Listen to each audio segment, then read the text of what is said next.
Welcome to Business Talk here on businesstech.coza, where we dive into the minds of industry leaders to uncover insights that drive the business world forward. I'm your host, Michael Avery, and today we've got a fascinating guest joining us. We're speaking with Tom Crotty.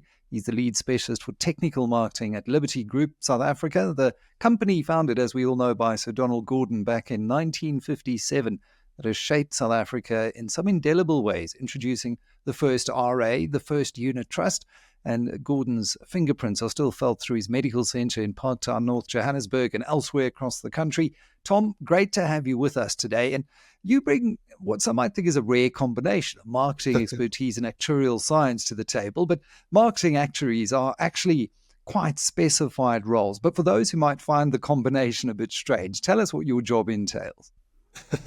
Yeah, so not quite just standard traditional actuarial role. I went and studied to become an actuary, did all the hard work, and then got into the actuarial world and realized that all the hard work sitting behind the scenes to build these wonderful products that do and solve all these great things just can't be communicated because only the actuaries understand what they've actually built, and the wider population is not really quite sure what they've gone and done. So what can we do to simplify that? What can we do to communicate it better and show the actual value that these types of solutions come together? Not an easy space, but they often say the hardest thing is trying to simplify something. But it is quite fun. It's something different and quite challenging to the mind. Yeah, I'll ask any journalist who has an editor saying brevity is the art of a good column, because you can put something down in 1,000 words. Try and put it into something pithy and understandable quickly. That's really tricky, and that's where the skills come in. There's a great old joke about what happens to old actuaries. They don't die; they just get broken down by age and sex. Because actuarial science is all about looking at the numbers, sorting it out, and then providing some kind of comfort about a future outlook. Now, when we think of the future, we've got to look back in the past. Liberty has a long history with Standard Bank in particular. It dates back to the late 70s when Liberty Controlling Corp was formed with the help of Stanbeck to buy out the controlling interest in Guardian Royal, I think it was called at the time. And obviously then back in 1999 when Sir Donald Gordon retired as the chair, Standard Bank became a full controlling shareholder, but Liberty is now 100% owned by Standard Bank.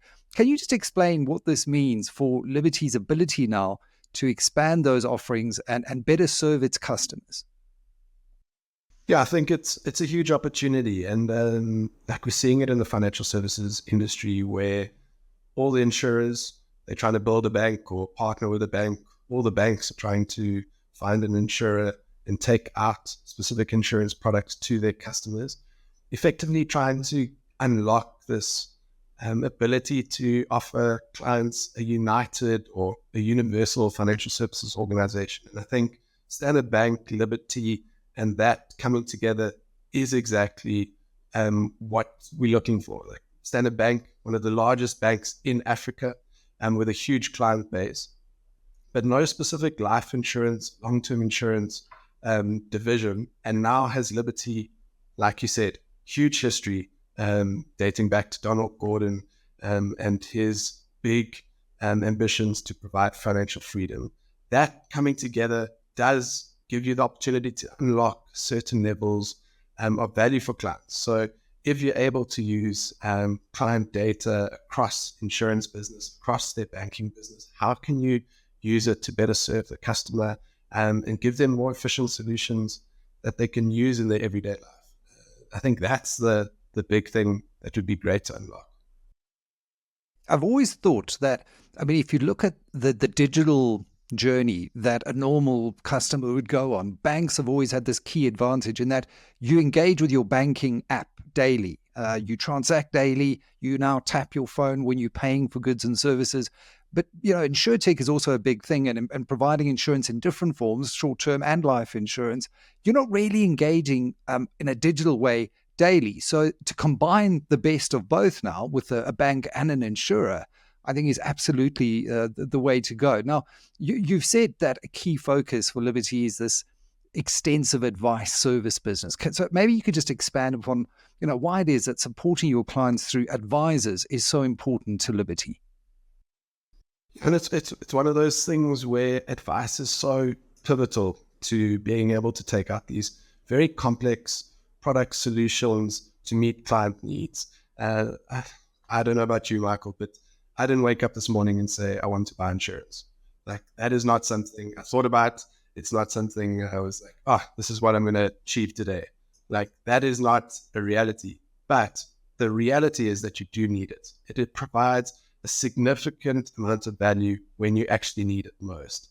And you sort of get that moment at the braai when you sitting around the braai and everyone's having a chat, and then, I was actually burgled this week.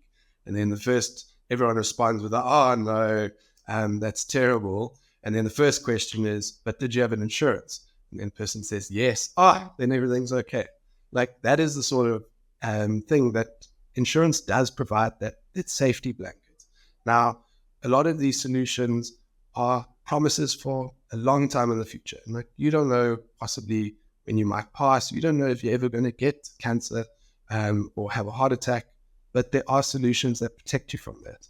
Now, the advisor has gone through a huge amount of training, knowledge updates, experience. They know about these things, and they know the likelihood that it's going to happen to you. So what an advisor does is it brings reality to our clients, and it gives them the ability to bring forward the importance of it. And I think it's something that we don't go through school and get taught about financial insurance and investing, saving, budgeting, all of that. But an advisor, that's their every day, and that's what they do to help clients. And I think the power of advice comes in when you go through that very difficult moment, maybe when you have a diagnosis, you lose a loved one, and then having that policy in place and the proceeds it gives you is exactly when the advice really kicks in.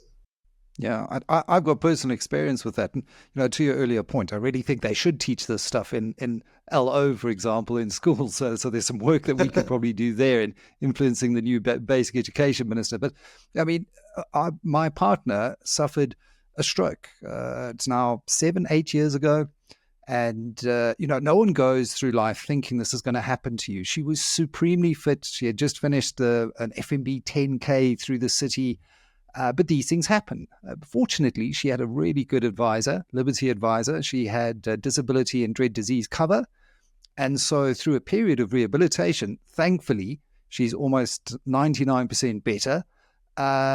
She was paid a salary through that period. And also her RA was topped up through good financial advice. And we never think it's going to happen to us. And you recently announced that Liberty paid out 6.72 billion rand. I mean, that's just a phenomenally large amount of money to individuals and families and beneficiaries. And that translates to an incredible 25.8 million paid out every workday. What does it mean to Liberty knowing that you're helping people to such a substantial extent? Yeah, it's that thing that 6.72 billion, it's a huge number. No one can actually quantify it. But behind that is actually 29,676 individuals and their families who have been helped through what is a very difficult time. Like you said, your partner suffered a stroke, didn't expect it, but given the financial freedom to earn an income whilst they rehabilitate, it's so valuable to our clients. And for those 29,000 individuals, there are a lot more that are dependent on it. Out of those numbers, I'll pick up two very specific examples, and I only bring them up because they're very young. Our two youngest claims were for a 23-year-old male and a 24-year-old female. Now, 23-year-old males suffered stage 3 thyroid cancer, got a payout. The 24-year-old suffered a mild stroke, also needed to get a payout on their policy. But without that power of having a policy in place, at 23, 24, you would never expect something to happen. But there is that small likelihood that something would happen. And your life will forever be changed. then potentially it can be changed very negatively if you don't have that policy. And we come into work and we do what we do, and we talk about life insurance, and it's not a very exciting topic. But for that one individual going through that moment, it's actually a life-changing experience. And that's where like the power of what you do is so important. Yeah, it really hit home for me very personally, that whole experience, because without it, I mean, you actually can't put a value on it in the moment, knowing that is at least sorted out, and you've got young children, and often, I think our approach to these things does change through life stages, and I think when we become parents, we do become a little bit more aware of our responsibility and our earning potential and how important that is to these young lives that are entrusted to us. Now, when it comes to insurance product uptake, I know Liberty has previously said that, men have historically taken out more cover than women. Maybe it's just because men tend to control the finances in a very conservative society like South Africa's. The gap is shrinking quite significantly in the next generation, the younger generations. Why do you believe this is happening? Why is this move towards equality important? I think there are a number of factors that are coming into it, but more and more females are starting to earn their own incomes. And as soon as you do that, you're creating your own asset. We often talk about your income as your greatest asset, and why wouldn't you protect it? So thinking about that, all these women, we know from research that more women than men are graduating from university. We know more women than men are first-time homeowners, and we know more women than men are single parenting. So there is a huge need for protection if those are the types of things. And we are seeing that younger ages is a lot more equal between men and women taking out life insurance policies, which is fantastic. It means that everyone who's earning an income is starting to protect that income. I think with an insurance gap of 34 odd trillion rand, there is still a huge amount of work that the whole industry needs to do to start looking after that, protecting society. But we're moving in the right direction if everyone is sort of starting to think about it in their own personal capacity. How many trillion rand? 34 trillion rand? 31? Yes, 34.3 trillion rand. 34.3 trillion rand. I mean, that is just an eye-wateringly large sum. And I recently did a talk on large numbers. And I don't think we tend to wrap our heads around these large numbers. Like 1 million seconds ago was 10 days ago. 1 billion seconds was 1993. 1 trillion seconds was 31,000 BC. And I mean, it sort of brings home, the power of these large numbers. Now, everyone at the moment, and if you think about it, is under some kind of stress or strain, but you regularly work with clients who are going through very challenging life experiences. I mean, if you have to claim for a stroke or something like that, how do you ensure that these people get the best possible services without overwhelming them at a time when they may be struggling emotionally and physically? It's a very, very sensitive period in someone's life. Yeah, it's a very difficult moment, and it's often something that no one's gone through before. You've never gone through a cancer or stroke diagnosis, and all of a sudden you're there. You have a policy, so you can speak to your advisor, claim on the policy, but you've never had to do it. You've never had to go and claim, and then so understanding that this person is, one, going through a very difficult moment personally, and two, hasn't actually been through this process before. So you do have to treat the situation with an element of humanity. And you can't just send through an email and say, these are a list of requirements. When you submit it, we will assess your claim. You have to go through it and explain a lot of the information. So a big thing is explaining to clients the need for different documents and why. I think as soon as they understand, and managing their expectations that once we have that information, we can do an assessment of your claim. And often you do need an element of medical records to go through and assess the validity of it, which is all part of it. And part of that is just being able to explain why we need all that information, because sometimes it's not a natural fit.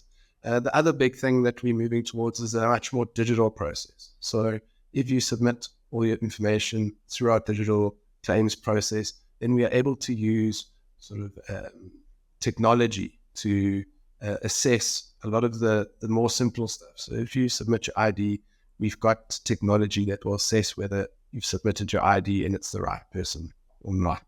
Matches our policy on record. In the past, we had claims assessors who would have to do that.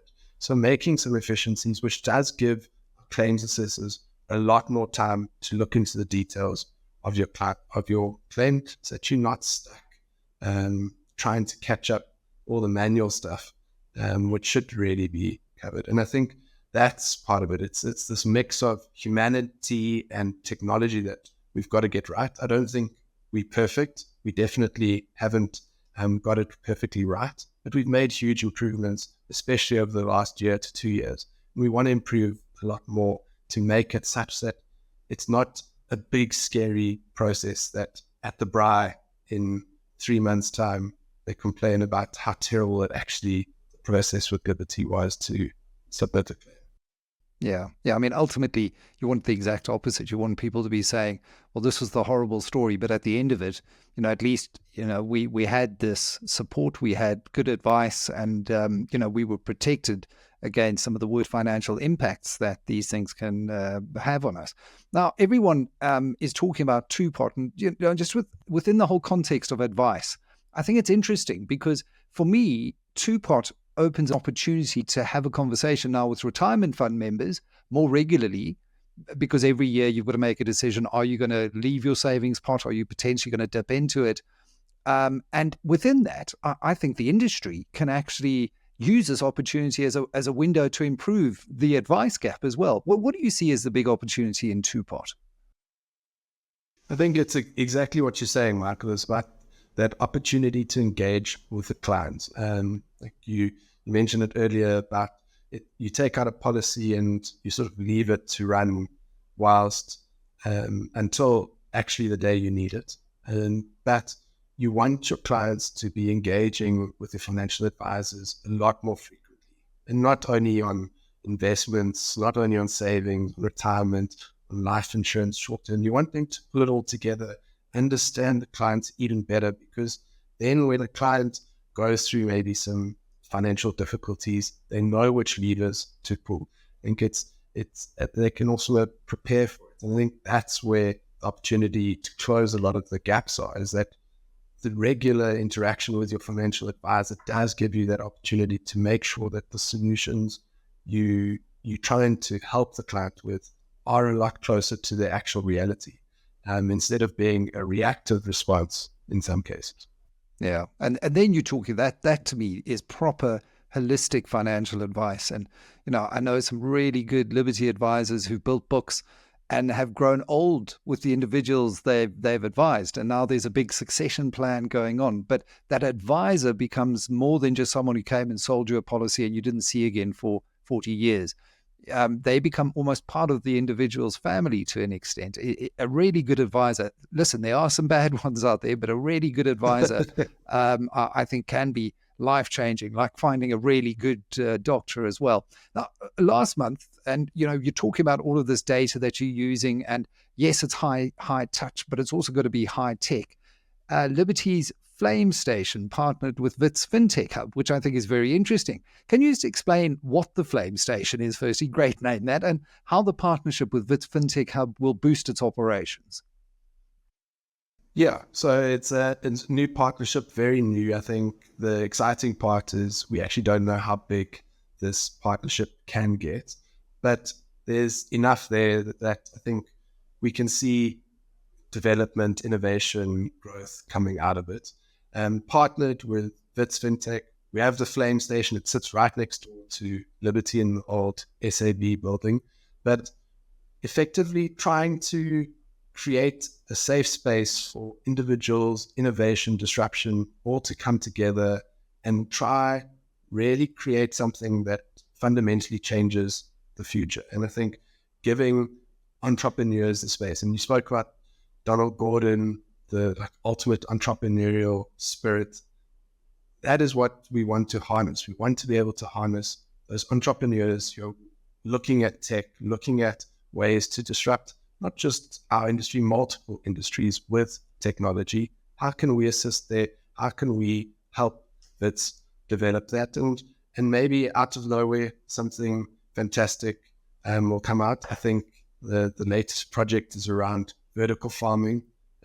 Wouldn't have thought Liberty is associated with vertical farming, but that is the exciting type of innovation disruption that could come out of such a partnership.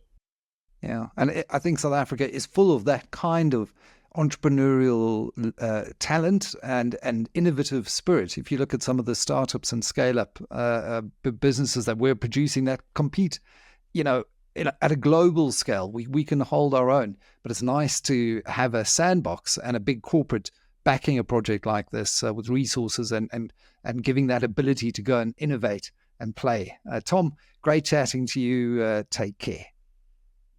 Thank you very much, Mike.